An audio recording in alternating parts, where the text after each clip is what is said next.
This is a demonstration of 503306, and what I'd like to do on some items is show the customer after the work has been performed.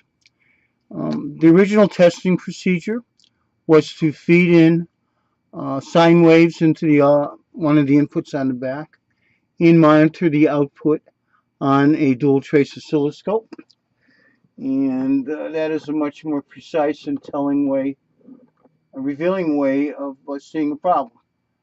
And this is a dual trace oscilloscope. The upper trace is going to be your left channel, the lower trace is going to be your right channel.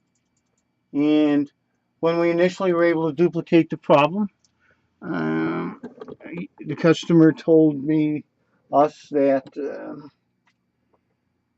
it was not functioning, and initially it was functioning, and after a while tapping on the relay board on the back got it to fail using this procedure. And now what has happened is the item uses 6 double pole double throw relays for the speaker outputs. Those have been replaced. Now flexing and tapping on that board reveals no intermittent problems, and we're going to show you that. So, whoops, this is your receiver.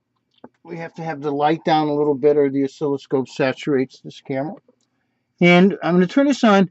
What you're going to hear the sine waves, and it may distort the microphone on this camera if it's too loud. And I'll attempt to narrate over the sine waves, and I can actually turn them off, but I'd like to start with them on so you can hear what they sound like in addition to what they look like. Okay, so we're going to turn the machine on, and we're going to turn the volume up. So hopefully I have not turned it up so loud that it is distorting. And what we're going to do is zero in on the oscilloscope.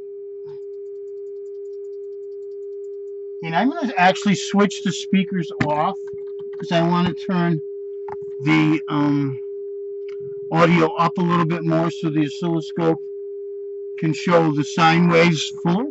So I just turned the speakers off and switched into what's called a dummy load.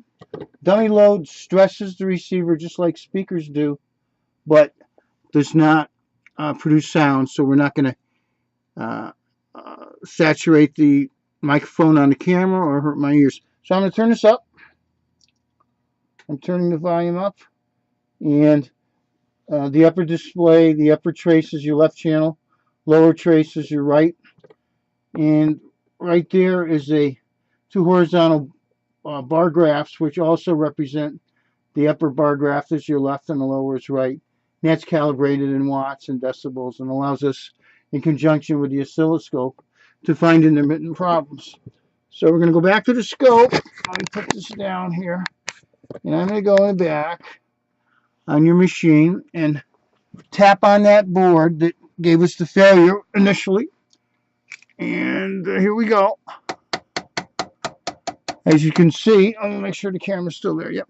As you can see, the left and right channel appear to be painted.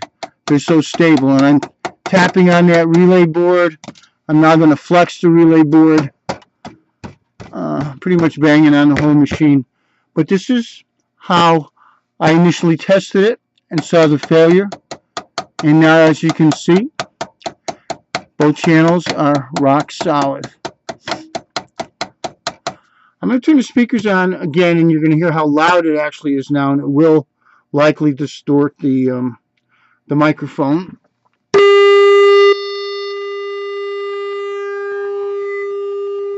Yeah. So I turned it back down to livable levels. Going to wrap this up. Send you a link to this video so you can see that. And you're ready to go as long as you operate the item into the proper speakers and speaker wiring and give it ventilation. This item should provide you many years of listening pleasure.